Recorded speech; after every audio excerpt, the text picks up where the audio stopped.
मेरे अति प्रिय भाइयों और बहनों, प्रभु यीशु के महान सामर्थ्य नाम में आप सभी को मेरा प्रेम भरा सलाम। प्रभु यीशु की शांति और आनंद आपके साथ और आपके परिवार में, आपकी कलीसिया और आपके देश में, और जहाँ भी आप रहते हैं वहाँ यीशु की शांति बराबर बनी रहे। आमीन। प्रिय भाई बहनों, आज एक बार फिर मैं आपके साथ प्रभु यीशु के उस वचन को मैं लेके आया हूँ जो आपको और हमको प्रभु यीशु के न्याय के दिन उसके सामने पूरी युवाओं के साथ खड़े रहने के लिए हमारी शक्ति देगा। क्योंकि आप जानते हैं प्रिय भाई और बहनों, हम लोग अंतिम दिनों में रह रहे हैं। पूरे संसार में जितना भी कुछ हो रहा है, ये मत्ती 24 के अनुसार यीशु ने कहा था, जब ये सारी बातें होते देख लो तो समझ लेना मेरा आना नज़दीक है। मेरे प्रिय भाइयों बहनों, चाहे आप सेवक हैं, चाहे आप किसी भी प्रकार की सेवा कर रहे हैं। कुछ लोग कहते हैं हमारी बहुत बड़ी सेवा है, कुछ लोग ऐसे हैं कि जिनको हम जानते भी नहीं हैं, जो पर्दे के पीछे हैं। प्रिय भाई बहनों, सेवा सेवा है अगर वो वास्तव में प्रभु यीशु के अनुग्रह में और इस वचन के आधार पर है। क्योंकि आज के समय में अगर आपको समय मिले तो पहला शमूएल 1 और 2 पढ़ लेना और 1 से 3 तक पढ़ लेना। आप मिलेंगे कि वहाँ पे एली के बेटे हैं, वो क्या है। तो उसी के आधार पर प्रभु यीशु ने मुझे दिया था जो गीत लिखा था। वो गीत तो नहीं गाऊंगा, लेकिन इतना बताऊंगा कि उसका भावार्थ ये है कि आज सेवा में तो बहुत है, लेकिन सेवक बहुत कम है। और ऐसे सेवकों को केवल आप तभी समझ सकते हैं जब आपके पास यीशु मसीह का वो पवित्र आत्मा जो हमें सारी बातें बताता है। तो प्रिय भाई बहनों, आज का ये वचन जो आपके साथ मैं शेयर कर रहा हूँ, उसके द्वारा आपको प्रभु यीशु बहुत आशीष देगा। आपको और मुझको और हमको उस न्याय के दिन के लिए तैयार करेगा। अगर आप इस वचन को समझना चाहते हैं, अपने जीवन में लेना चाहते हैं, तो आपको ये पूरा वचन सुनना पड़ेगा। जब भी समय मिले सुनिए, हबड़ तबड़ में जल्दबाजी मत सुनना। मैं बहुत संक्षेप में, बहुत सीधे साधे शब्दों में, कोई इसमें डॉक्ट्रिन नहीं है, कोई इसमें सिद्धांत नहीं है। जैसे यीशु ने कहा है वैसे ही आपको उन बातों को बता रहा हूँ, ताकि हमें वो रिमाइंडर के रूप में हमारे सामने, हमारे हृदय में बच जाए, ताकि हम भी दाऊद के समान कह सके, जैसे उसने भजन 119 उसके 9 में कहा है कि हे मेरे परमेश्वर, मैंने तेरे वचन को अपने हृदय में रख छोड़ा है कि तेरे विरुद्ध पाप न करूं। तो आइए हम इस वचन को सुने, आशीष पाए, और इसके लिए हम प्रभु यीशु से प्रार्थना करते हैं। प्रभु यीशु मसीह, मैं एक अदना सा दास तेरे पास आया हूँ। इस वचन को लेकर के ना तो मेरी बोली अच्छी है और ना मेरे पास प्रभु वो खूबसूरत शब्द है जिसके द्वारा मैं लोगों को आकर्षित कर सकता हूँ। मेरे पास तो आपका ये वचन है। जैसा आपका वचन पहुँचा मैं उनको पहुँचा रहा हूँ, ताकि छोटे से लेके बड़े इस वर्तमान समय में प्रभु यीशु मसीह हम न्याय के दिन इस वचन के द्वारा अपने आप को अंदर से शुद्ध करें, और जैसा तू चाहता है हम अपने आप को तैयार करें, ताकि न्याय के दिन हमें निराश ना होना पड़े। प्रभु यीशु मसीह मेरी सहायता मदद करना। हम बहुत कमज़ोर हैं पिताजी, तेरे हाथों में अपने आत्मा प्राण देह को सौंपते हैं। मेरे हर सुनने वाले भाई या बहन, चाहे वो सेवक है, चाहे उसकी बड़ी मिनिस्ट्री है, चाहे छोटी मिनिस्ट्री, कैसा भी है, तो उनको बहुत आशीष देना और उनको अपने लिए न्याय के दिन के लिए तैयार करना। प्रार्थना यीशु के नाम से, आमीन। प्रिय भाई बहनों, आज सबसे पहले मैं आपसे कहना चाहूँगा कि आप प्रभु यीशु मसीह का जो मत्ती रचित सुसमाचार है, उसमें जो उसके पहाड़ी उपदेश हैं 5, 6, 7 चैप्टर है, मैथ्यू 5, 6, 7, वो ज़रूर पढ़िए और वहाँ पे देखिए कि परमेश्वर प्रभु यीशु मसीह किस प्रकार से आपको कुछ बातें बता करके उसके न्याय के दिन के लिए आपको तैयार करना चाहता है। तो आज इसके लिए मैं जो वचन आपके साथ पढ़ना चाहता हूँ वो है पहला शमूएल उसका 16 अध्याय, उसका 1 वचन और उसका 7वां वचन। ये 2 वचन पढ़ूंगा, इसको ध्यान से सुनिएगा। अगर आपको टाइम मिलता है मेरे प्रिय भाइयों और बहनों, तो आप पहला शमूएल उसका 16 अध्याय जरूर पढ़िए। किस प्रकार से वहां पे परमेश्वर अपने सेवक जो उसका दास है शमूएल याजक है, उसके कार्य में प्रभु को इंटरफेयर करना पड़ा, उसको बताना पड़ा कि शमूएल जो तू कर रहा है ठीक नहीं कर रहा, देख मैं तुझसे क्या कहना चाहता हूँ। और प्रिय, कभी कभी क्या होता है आपसे और हमसे जब गलती हो जाती है तो हम लोगों को दुख होता है, हम रोते हैं, हाय मेरे साथ ये कितनी बड़ी गलती हो गई। ठीक इसी प्रकार से जो गलती हुई थी उस गलती के लिए किस प्रकार से शमूएल जब यहाँ दोबारा आता है तो यहाँ परमेश्वर उसको कुछ कहना चाहता है, जो मैं आपके साथ पढ़ना चाहता हूँ।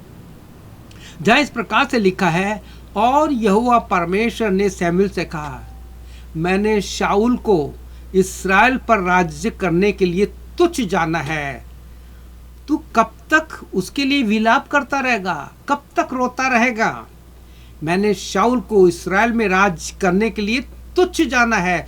कहीं ऐसा तो नहीं है हमें जिस बुलाहट से प्रभु यीशु ने बुलाया था, आज हम अपने उद्देश्य को भूल गए हैं? लेकिन आप शाऊल के जीवन से सीख सकते हैं जो नए नियम का है। वो शाऊल जिस उद्देश्य से दमिश्क को जा रहा था, लेकिन जब प्रभु यीशु मसीह से उसकी मुलाकात हो गई, वो गया दमिश्क को, लेकिन उसका उद्देश्य बदल गया। आज हमें अपना उद्देश्य बदलना है कि हमें न्याय के दिन के लिए अपने आप को, अपनी कलीसिया को, अपने परिवार को और अपने लोगों को तैयार करना है। जब प्रभु के दास से गलती हो गई तो कहता है परमेश्वर तू कब तक उसके लिए विलाप करता रहेगा? यहोवा ने शमूएल से कहा कि अभी भी तू गलती पर है। तू किस प्रकार से यिशै के पुत्रों के बाहरी रूप को देख रहा है। आज हम ज्यादातर इंसान को बाहरी रूप से देखते हैं। हम देखते हैं कि उसके पास कितनी बड़ी कलीसिया है, उसके बाद कितनी बड़ी भीड़ है, वो किस प्रकार से काम कर रहा है, तो हम सोचते हैं कि वो सबसे बड़ा सेवक है। प्रिय भाई बहनों, सेवक कोई छोटा बड़ा नहीं होता, सेवक सेवक ही होता है। और अगर हमारे पास कलीसिया है तो हम सेवक से बढ़कर चरवाहे हैं। प्रभु यीशु ने कभी अपने आप को भविष्यवक्ता नहीं कहा, प्रभु यीशु ने अपने आप को सेवक ही कहा। प्रभु यीशु ने कभी अपने आप को प्रॉफिट नहीं कहा, उसने कहा अच्छा चरवाहा मैं हूं, मैं सेवा करने आया हूं। और उसने सारे उदाहरण दिए। आप प्रिय भाई बहनों, यूहन्ना 13 अध्याय पढ़िए कि वहां किस प्रकार से यीशु ने एक नमूना दिया अपने चेलों को पैर धो करके एक अच्छे सेवक का। तो यहाँ परमेश्वर अपने दास शमूएल से कहता है, शमूएल, अब मैं इस वचन को पढ़ता हूं जो 7वें वचन में लिखा है, जिसके द्वारा हम बहुत कुछ आगे देखेंगे। यहाँ लिखा है, यहोवा ने शमूएल से कहा, ना तो उसके रूप पर दृष्टि कर और ना उसके डील डौर पर, क्योंकि मैंने जो काम किया है वो अंदर देख के करा है, क्योंकि मैंने उसे इसलिए चुना है कि तेरे द्वारा काम किया जाए। प्रिय भाई बहनों, परमेश्वर ने कहा मनुष्य तो बाहर का रूप देखता है, परंतु परमेश्वर की दृष्टि उसके मन पे रहती है, यानी उसके हार्ट को देखती है। तो आज जो मैं इस वचन के द्वारा आपको बताना चाहता हूं कि हमारा परमेश्वर किस प्रकार से हमारे अंदर और बाहर दोनों जीवनों को देखता है। इनवर्ड मैन, हमारा जो अंदर का इंसान है, आउटवर्ड मैन, यानी हमारी दो पर्सनैलिटी है, इनर मैन और आउटवर्ड, बाहर का इंसान। तो प्रिय भाई बहनों, अब हम आगे बढ़ते हैं किस प्रकार से परमेश्वर यहाँ पर प्रभु यीशु मसीह इस वचन को, जो प्रभु यीशु मसीह आज हमें समझाना चाहते हैं, पहला शमूएल 16:1 और 7 के अध्याय पर, अगर आप इन दो वचन के आधार पर अगर बाहरी रूप से किसी की तारीफ करते हैं, यदि बाहरी रूप से आप कहते हैं कि ये तो कितना बड़ा सेवक है, इसके पास कितनी बड़ी कलीसिया है, क्या हो रहा है, चमत्कार हो रहे हैं। प्रिय भाई बहनों, आप जानते हैं सबसे बड़ा मिरेकल कौन है? Salvation is the great salvation. अगर किसी का उद्धार हो गया है तो वो सबसे बड़ा उद्धार है, सबसे बड़ा यानी मिरेकल है, चमत्कार है। तो आइए हम देखते हैं कि किस प्रकार से शमूएल से जो गलती हो गई थी, जिसके द्वारा वो विलाप कर रहा था, तब परमेश्वर कहता है कि अब जो तुझे करना है मैं बताता हूं। और उसके बाद अब तो पढ़ेंगे किस प्रकार से परमेश्वर के दास ने दाऊद बालक का अभिषेक किया था। वो मेरा सब्जेक्ट नहीं है, लेकिन अब हम देखेंगे कि प्रभु यीशु मसीह इस वचन के आधार पर आपको और मुझको और हम सबको क्या सिखाना चाहता है। जो कुछ प्रभु यीशु ने मुझे सिखाया इस वचन के आधार पर, इस वचन के द्वारा, आज वही मैं आपको बताना चाहता हूं। पवित्र शास्त्र बाइबल में हमारे दो भाग हैं, पुरानी व्यवस्था और नई व्यवस्था। अब यीशु मसीह आपको इन दोनों के द्वारा कुछ बताना चाहता है, क्योंकि बहुत से लोग कहते हैं कि 10 आज्ञा के द्वारा हमें याद करना चाहिए, उसके द्वारा उद्धार हो जाएगा। 10 आज्ञाओं को आप कभी पूरा नहीं कर सकते। प्रभु यीशु के पास एक जवान आया था, उसने कहा था कि अनंत जीवन का भागी होने के लिए मैं क्या करूं। इसके 3 भाग है, मत्ती, मरकुस, लूका, तीनों में पढ़ेंगे तो ये जवान, एक बताता है वो जवान था, एक बताते हैं वो धनी था, एक बताते हैं कि वो किस प्रकार से रिलीजियस टीचर था। लेकिन वहां उसकी इच्छा थी कि मैं क्या करूं। तो प्रभु यीशु मसीह ने उसके सामने कहा था, व्यवस्था की जो बात है 10 आज्ञा की 4 पहले की आज्ञा छोड़ दी, उसकी 6 आज्ञा दी थी बात की, और उसने कहा तू इनको कर। उसने कहा इसको तो मैं बचपन से करता आ रहा हूं, लेकिन फिर भी उसका उद्धार नहीं होता। आज हम उसी बात को देखने के लिए आए हैं कि प्रभु यीशु मसीह आपसे और हम सब से, जैसा मुझसे कहा, आज वो क्या कहना चाहता है। अब प्रभु यीशु मसीह इन दोनों बातों को रखना चाहता है। तो जब हम ज़्यादातर हम मत्ती 5 अध्याय से लेके और बहुत सीधे साधे शब्दों में आपको मैं सिखाना चाहता हूँ। खैर मैं तो क्या सिखाऊंगा, तो आप तो मेरे से भी ज़्यादा बुद्धिमान हैं, आपके पास डॉक्टरेट की, आपके PhD की बड़ी बड़ी उपाधियाँ हैं, भविष्यवक्ता हैं, आप मैन ऑफ गॉड हैं, आप अपोस्टल हैं। मैं कुछ नहीं हूँ, मैं केवल एक सीधा साधा परमेश्वर यीशु मसीह का सेवक हूँ और एक भेड़ों का रखवाला हूँ, ताकि बहुत सी भेड़ों को तैयार करूं कि न्याय के दिन प्रभु यीशु के सामने याव से खड़ी हो सके। तो यहां हम पढ़ते हैं, जब आप मत्ती 5 अध्याय को पढ़ेंगे तो हम 21 वचन से लेंगे, किस प्रकार से प्रभु यीशु मसीह अंदर और बाहर की बातों को बता रहा है। क्योंकि पुराने व्यवस्था में जो यहूदियों की व्यवस्था थी या फकी फरीसियों के पास थी, वो बाहरी रूप से थी, वो बाहरी बातों को ज़्यादा पूरा करते थे। उनके लिए अंदर की यानी आत्मिक रूप से उनके पास कुछ भी नहीं था। कैसे? अब पढ़ते हैं, जब हम मत्ती 5:21 पढ़ते हैं तो प्रभु यीशु ने कहा, तुम सुन चुके हो कि पूर्व काल में यानी पुराने समय में, पुराने नियम में ऐसा कहा गया था कि तू हत्या ना करना, और जो हत्या करेगा वह कचहरी में दंड के योग्य का। ठीक है। अब प्रभु यीशु मसीह ने अपने लोगों को, आपको एक बात बताना चाहता हूं, प्रभु यीशु ने ज्यादातर अपने चेलों को शिक्षा दी है, अपने चेलों से बात कर रहा है, और उसके बाद वो लोग जो उसके पीछे हैं, सामने हैं, वो भी सुन रहे हैं। लेकिन यीशु मसीह अपने चेलों को बताना चाहता है कि अब तुम पुरानी व्यवस्था के अधीन नहीं हो। तुम सुन चुके हो कि पूर्व काल में कहा गया था कि तू हत्या ना करना, और जो हत्या करे उस पर दंड की आज्ञा गे, कचहरी यानी कोर्ट कचहरी के द्वारा। अब यीशु मसीह क्या कहते हैं? यीशु मसीह कहते हैं 22वें वचन में, परंतु मैं तुमसे कहता हूं। यीशु क्या कह रहे हैं? परंतु मैं तुमसे कहता हूं कि जो कोई अपने भाई को क्रोध करे। अब देखिए, वहां तो हत्या की बात थी, मर्डर की बात थी, लेकिन प्रभु यीशु मसीह क्या कर रहे हैं? प्रभु यीशु कह रहे हैं, परंतु मैं तुमसे कहता हूं कि जो अपने भाई को क्रोध करेगा वह कचहरी में दंड के योग्य होगा। जो कोई अपने भाई को निकम्मा कहे वह दंड के योग्य होगा, महासभा में दंड के यानी सुप्रीम कोर्ट में होगा। अब सुनिए आगे, आगे प्रभु यीशु आगे और बढ़कर के कुछ कहना चाहता है।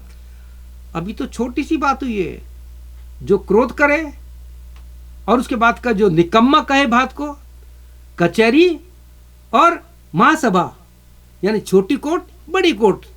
अब आगे प्रभु यीशु कहते हैं, जो कोई अपने भाई को या किसी को मूर्ख या कहे वह नरक की आग में दंड के योग्य होगा।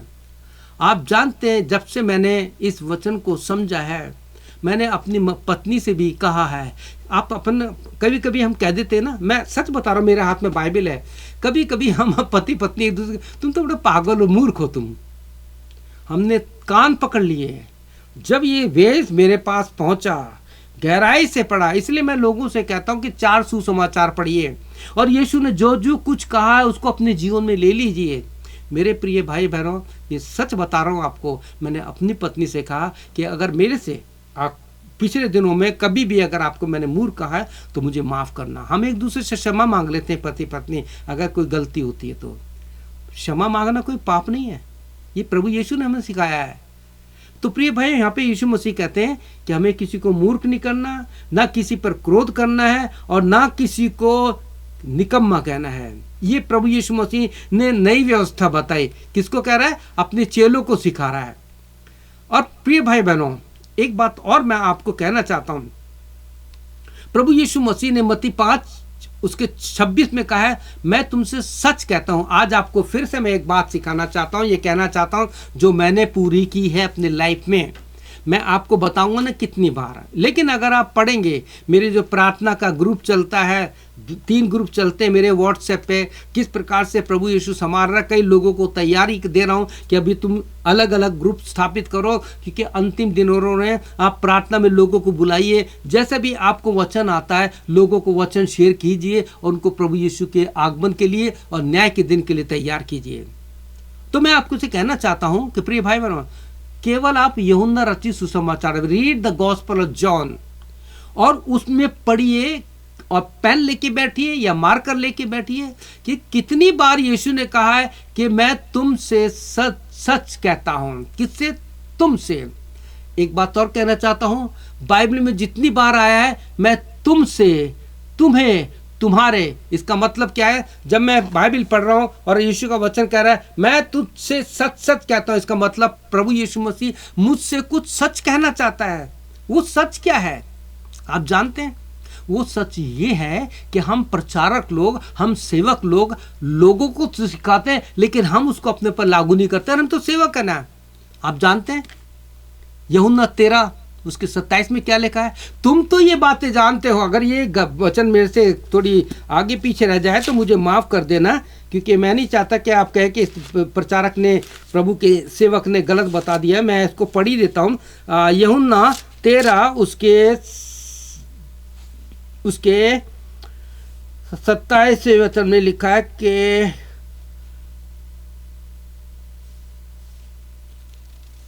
तुम तो ये बातें जानते हो, मैं तुमसे सच कहता हूं कि तुम तो ये बातें जानते हो, यदि इसके अनुसार करोगे तो तुम मेरे चेले ठहरोगे। 13 अध्याय में आपको ये मिलेगा कि किस प्रकार से प्रभु यीशु ने आपको और हमको ये कहा है। तुम जानते हो, ये सारी बातें जानते हो। और प्रिय भाई बहनों, हम धन्यवाद देते हैं कि परमेश्वर का वचन हमारे हाथ में है जो हमें सिखाता है। आप पढ़िएगा इस वचन को और अपने जीवन में देखिए किस प्रकार से प्रभु यीशु मसीह आपको इन सारी बातों में तैयार करना चाहता है। तो यहाँ हम इस चीज़ को देखते हैं कि किस प्रकार से प्रभु यीशु मसीह ने अपने चेलों से जो कुछ कहा वो आज आपसे कहना चाहता है। और कह रहा है प्रभु यीशु मसीह, तुम तो सब जानते हो कि किस प्रकार से तुम्हारे को एक नई व्यवस्था दी गई थी और परमेश्वर आपसे और हमसे कुछ कहना चाहता है। प्रिय भाई बहनों, मैं आपसे प्रार्थना विनती करना चाहता हूं कि आप इन सारे वचनों को पढ़िए और समझिए किस प्रकार से यीशु मसीह ने आपसे कहा है कि यूहन्ना रचित सुसमाचार पढ़िए, उसमें देखिए कितने बार आया है यीशु आपसे, मुझसे, तुम शब्द इस्तेमाल कर, truly truly I tell you, तुमसे कहना चाहता हूं। उसको ढूंढिए वो क्या सच कहना चाहता है। आइए आगे बढ़ते हैं। प्रभु यीशु ने कहा था, जब हम 5:38 पढ़ते हैं, तो परमेश्वर प्रभु यीशु मसीह ने हमसे जो बातें सिखाई है वो इस प्रकार से है कि मैं तुमसे कहता हूं, जो तुम्हारे को नालिश करे या तुम्हारे को बुरा भला कहे, तुम उस पर गौर मत देना, ना उसका सामना करना। देखिए, हम फिर से इन सारी बातों को देखते हैं कि प्रभु यीशु मसीह आपसे कुछ कह रहे हैं। प्रभु यीशु ने कहा था कि अपने भाई को जो कुछ हम गलत बात कह देते हैं उसके द्वारा बहुत दंड की बात है। अब हम आगे बढ़ते हैं। जो यूहन्ना मत्ती 5 उसके 27 में लिखेगा कि पूर्व काल में, यानी तुम सुन चुके हो, बार बार प्रभु यीशु मसीह अपने चेलों को और उनके इस वचन के माध्यम से आपको और हमको तैयार कर रहा है। कहता है कि तुम सुन चुके हो, कहा गया था कि व्यभिचार ना करना। अब यीशु मसीह क्या कहते हैं? ये भारी व्यवस्था थी यहूदी लोग, फरीसी लोग जो पुरानी व्यवस्था को मानते थे, वो कहते थे शरीर के द्वारा बाहरी जो हम व्यभिचार करते हैं वही पाप है, क्योंकि उनका जीवन अंदरूनी कुछ नहीं था, बाहरी व्यवस्था को मानते थे। लेकिन प्रभु यीशु मसीह क्या कहते हैं? 28 वचन में कहते हैं, परंतु मैं तुमसे कहता हूं, यदि कोई पुरुष किसी स्त्री पर कुदृष्टि डाले, यदि कोई स्त्री किसी पुरुष पर कुदृष्टि डाले, वो अपने मन में व्यभिचार कर चुका। देखिए कितनी बड़ी बात बोल रहा है।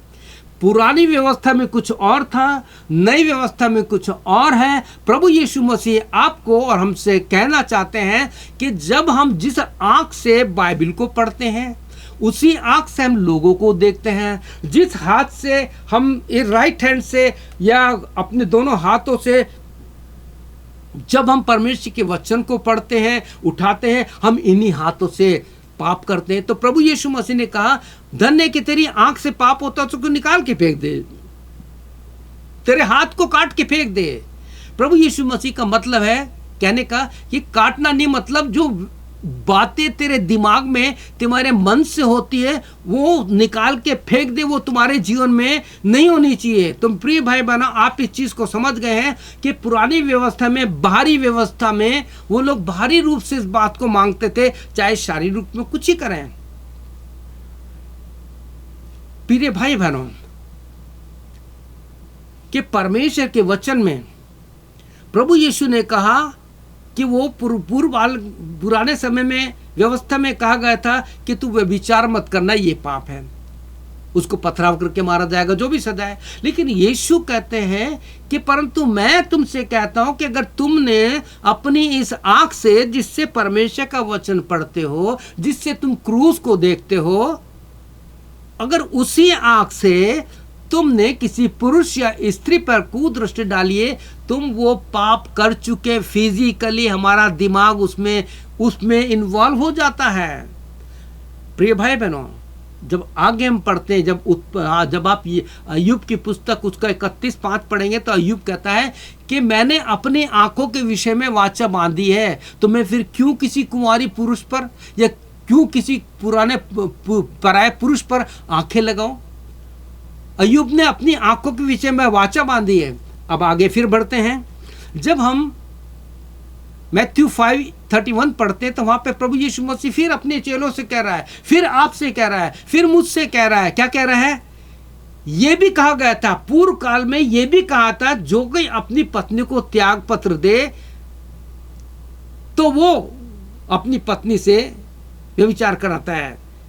तुम सुन चुके हो, पूर्व काल में कहा गया था कि झूठी शपथ न खाना, परंतु मैं कहता हूं कि तुम्हारी बात हाँ की हाँ और ना की ना रहे, क्योंकि जो कुछ उससे अधिक होता है वो बुरा ही होता है। प्रिय भाई बहनों, देखिए प्रभु यीशु मसीह ने इसका जवाब दिया था कि त्याग पत्र के लिए प्रभु ने कहा, उन्हें कहा तो व्यवस्था में लिखा है। प्रभु ने कहा तुम्हारी कठोरता के कारण व्यवस्था दी गई थी, लेकिन मैं तुमसे कहता हूं बिना किसी बात करके तुम अपनी पत्नी को या अपने पति को त्याग पत्र मत देना। और त्याग पत्र देने के बाद जिसे बोलते डिवोर्स, और हम देते हैं, और आजकल तो ऐसा हो गया डिवोर्स भी नहीं देते, अपने पति को छोड़ देते हैं, अपनी पत्नी को छोड़ देते हैं। मेरे पास बहुत से ऐसे केस हैं, बहुत से लोगों को समझाया कि जो आप कर रहे हो ठीक नहीं है, बाइबल के विरोध में है, लेकिन नहीं माने। क्यों? क्योंकि इनकी जवानी है, उनकी शरीर की अभिलाषा है। अब डिवोर्स तो कर दिया, डिवोर्स तो हो गया और कुछ का नहीं हुआ, अब क्या कर रहे हैं? वो दूसरे मर्दों के साथ रह रहे हैं, दूसरी स्त्रियों के साथ रह रहे हैं। ये प्रभु यीशु मसीह कहते हैं कि तुम सुन चुके होगे, ऐसा कहा गया था, और ये भी कहा था कि झूठी गवाही मत देना। और यीशु मसीह ने एक ही बात सिखाई है, तुम्हारे लिए बचने का कारण ये है कि तुम्हारी बात हाँ की हाँ और ना की ना रहा है, बस इससे ज्यादा नहीं होना चाहिए। आगे हम पढ़ते हैं, फिर प्रभु यीशु मसीह ने कहा मैथ्यू 5:38 में, तुम सुन चुके होगे, कहा गया था कि आंख के बदले आंख और दांत के बदले दांत, टिट फॉर टैट। व्यवस्था में क्या कहता? अगर किसी ने दांत तोड़ दिया तो उसका दांत तोड़ दो, आंख से किया तो आंख निकाल दो, हाथ से किया तो हाथ काट दो। आज भी बहुत से गल्फ कंट्री में सजा है कि उनको यही सजा दी जाती है। परंतु यीशु क्या कहते हैं? जब हम आगे पढ़ते हैं 39 वर्ष में, तो प्रभु यीशु मसीह कहना चाहते हैं, परंतु मैं तुमसे कहता हूं कि बुरे का सामना ना करना। परंतु कोई तेरे दाहिने गाल पर थप्पड़ मारे तो उसके आगे दूसरा गाल भी कर देना। ये प्रभु यीशु मसीह की बहुत ही नम्रता और दीनता की मिसाल दी गई है कि किस प्रकार से प्रभु यीशु मसीह को मारा गया, पीटा गया, लेकिन अपने मुंह से एक शब्द नहीं दिया। उसने गाली दे करके गाली नहीं दी। जब आप पतरस की और यूहन्ना की पत्रियां पढ़ेंगे तो आपको ये सारी बातें वहां मिलेंगी। यीशु मसीह आपसे कहना चाहते हैं, अगर आपके साथ कोई बुरा करता है तो उसको जवाब मत दीजिए। प्रिय भाई बहनों, मेरे साथ भी कई लोगों ने बहुत बुरा किया है, गलत दोष लगाए हैं, लेकिन मैंने कभी भी उनका विरोध नहीं किया, केवल उनके लिए प्रार्थना की और आज भी कर रहा हूं। इंडिया में भी, यहाँ पे भी, जहाँ पे भी, चाहे तो फोन के द्वारा, कैसे भी हमारा काम है लोगों के लिए प्रार्थना करना, क्योंकि प्रभु यीशु मसीह ने आगे बहुत बड़ी बात कही है, बहुत बड़ी बात आपके लिए और मेरे लिए जो प्रभु यीशु ने कही है, जो हमें आपको मिलेगा जब आप पढ़ेंगे 5 मैथ्यू 5। मैं सारे मैथ्यू 5 पे ले रहा हूँ, इसलिए मैंने कहा 5, 6, 7 मैथ्यू पढ़िए, आपको उसमें सारी बातें मिलेगी। अब प्रभु यीशु मसीह फिर कहते हैं, पूर्व काल में, यानी तुमसे कहा गया था और तुम सुन चुकोगे कि अपने पड़ोसी से प्रेम रखना और अपने बैरियों से बैर रखना। आज ये हो रहा है, आज परिवारों में भी प्रेम नहीं है। प्रिय भाई बहनों, भाई भाई के विरोध में, बेटी माँ के विरोध में, बेटा पिता के विरोध में है। बहुत बुरा हाल है। कलीसिया में पास्टर के कुछ अलग लोग हैं, कांग्रीगेशन में कुछ अलग हैं, चर्चेज में भी विरोध है, एक दूसरे के विरोध में खड़े हुए हैं। तो प्रभु यीशु मसीह कहते हैं, पूर्व काल में कहा गया था कि अपने पड़ोसी से प्रेम और अपने बैरियों से बैर रखो। प्रिय भाई बहनों, यीशु मसीह क्या कहते हैं? मैं सोच रहा हूँ कि बहुत सीधे साधे शब्दों में आपको बताया जा रहा है। ये इसलिए कि हम इन सारी बातों को जो यीशु ने कहा है, बार बार इसको पढ़िए कि यीशु ने कहा है कि मैं तुमसे कहता हूँ, मैं तुमसे कहता हूँ, मैं तुमसे सच कहता हूँ। बस उसको अपने जीवन में ले लीजिए और उसके अनुसार चलिए और अपने आप को न्याय के दिन के लिए तैयार कीजिए। यीशु मसीह का क्या जवाब देते हैं? बहुत सुंदर जवाब प्रभु यीशु ने दिया, जो आज भी बहुत से सेवक लोग दे रहे हैं, कर रहे हैं। यीशु ने क्या कहा? परंतु मैं तुमसे कहता हूँ, 5:44 में लिखा है मैथ्यू, परंतु मैं तुमसे कहता हूं कि अपने बैरियों से प्रेम रखो और अपने सताने वालों के लिए प्रार्थना करो, जिससे तुम अपने स्वर्गीय पिता की संतान ठहरोगे, क्योंकि वह भले और बुरे पर अपना सूर्य चमकाता है, भले और बुरे, अधर्मी और धर्मियों पर परमेश्वर में बरसाता है। प्रिय भाई बहनों, आपको पता है न्याय के दिन प्रभु यीशु मसीह आपको नाम से नहीं जानेगा। प्रभु यीशु 2 ही लोगों को जानता है, धर्मी और अधर्मी। बाइबल में लिखा है, पढ़ लीजिए। वो धर्मियों से किस प्रकार से कहेगा, अधर्मियों से कैसे प्रकार से कहेगा। और यह दूसरी बार आया, पहली बार आप जब यूहन्ना मत्ती 5:9 पढ़ेंगे, वहां लिखा है, धन्य जो मेल कराने वाले हैं, क्योंकि परमेश्वर के बेटे और बेटियां कहलाएंगी। और दूसरी बात प्रभु यीशु मसीह ने कहा कि जब तुम लोगों के साथ ऐसा करोगे, उनके लिए दुआ करोगे, तो तुम परमेश्वर की संतान ठहरोगे। और इसी बात को पौलुस ने अपने जीवन में लिया। जब पौलुस ने पौलुस के जीवन में प्रभु यीशु मसीह आ गया, तो आप जानते हैं किस प्रकार से दमिश्क के रास्ते पे यीशु मसीह से मुलाकात होने के बाद, 2 कुरिन्थी जब उसके 5 अध्याय पढ़ेंगे तो आप पाएंगे किस प्रकार से उसने मेल मिलाप की सेवा सौंप दी है। आप पढ़ेंगे 18 वचन से कि किस प्रकार से परमेश्वर ने मसीह में होकर के संसार से हमारा मेल मिलाप कर लिया, मेल मिलाप का वचन सौंप दिया, मेल मिलाप की वचन सौंप दी। ओ प्रिय भाइयों, प्रभु यीशु मसीह ने जो नई व्यवस्था आपको हमें दी है, हमें इसको फॉलो करना है। यदि हमें न्याय के दिन प्रभु यीशु के सामने खड़ा होना है, बस आप मत्ती 5 पढ़िए, उसमें ढूंढिए यीशु मसीह क्या कह रहा है। मैं तुमसे सच कहता, ऐसा कहा गया था। अब जैसा पुरानी व्यवस्था में, उसको छोड़िए, अब नए व्यवस्था की बातें जो यीशु ने शिक्षा दी है उसको ले लीजिए। और जो यीशु ने कहा है, मैं तुमसे सच सच कहता हूँ, आई थिंक यूहन्ना 13 उसके 17 में लिखा है इस प्रकार से, क्योंकि मेरे को तसल्ली नहीं मिलेगी जब तक मैं तुमसे सच कहता हूँ। मेरे थोड़ा सा बहुत छोटे शब्द हैं इस बाइबल के, लेकिन आप पढ़ लेना। यूहन्ना 13 चैप्टर में लिखा है कि उसने जब पैर धोए थे चेलों के, तो उसको सारी बातें कही थी। खैर जो भी है, आप समझ गए सारी बातें। माफ़ करना अगर मेरे से कोई गलती हो गई तो इस वचन को शेयर करने में, यानी मत्ती का जो बताया है, यूहन्ना का, कि तुम तो ये बातें जानते हो, यदि उसके अनुसार चलोगे तो तुम मेरे चेले ठहरोगे। हालेलुया। प्रभु यीशु इस वचन पर आशीष दे और आपकी जीवन में उस कार्य को पूरा महत्व दे कि हम अपने जीवन में प्रभु यीशु के इस कार्य को अधिकाई से बचने दें। मुझे पूरा विश्वास है कि अगर इस वचन के द्वारा आप लोग को आशीष मिली है तो इस नए व्यवस्था को अपने जीवन में ले लीजिए। जैसे शमूएल से गलती हो गई थी और शाऊल का चुनाव हो गया था, कहीं ऐसा ना हो कि आपके द्वारा भी कोई गलती हो जाए और फिर आपको रोना पड़े। आइए हम प्रार्थना करते हैं और प्रभु से, यीशु से प्रार्थना करके क्षमा मांगते हैं और कहते हैं प्रभु हमें क्षमा कर ताकि हम न्याय के दिन तेरे सामने खड़े हो सकें। आइए हम प्रार्थना करते हैं। क्या आप मेरे से पीछे छोटी सी प्रार्थना करेंगे? तो बोलिए, प्रभु यीशु मैं पापी हूँ, मैं पुरानी व्यवस्था को मानता था या मानती थी, लेकिन मुझे पता लगा तूने कहा है कि ऐसा कहा गया था, लेकिन मैं तुमसे जो कहता हूँ उसके अनुसार करो। आज प्रभु यीशु हमारी सहायता कर कि हम तेरे चारों सुसमाचार में जो जो तूने कहा है उसको पढ़ करके हम अपने आप को नए न्याय के दिन के लिए तैयार कर सके। यीशु हमारी सहायता मदद कर, हमारे पापों को क्षमा कर और तेरे वचन को पढ़ने में, उसको समझने में, समझाने में हमारी सहायता कर। प्रार्थना यीशु के नाम से मांगते हैं, आमीन। अगर आपने इस प्रकार से प्रार्थना की है तो हमारा प्रभु यीशु जो है क्षमा करने वाला परमेश्वर है। प्रभु यीशु मसीह आपको बहुत आशीष दे।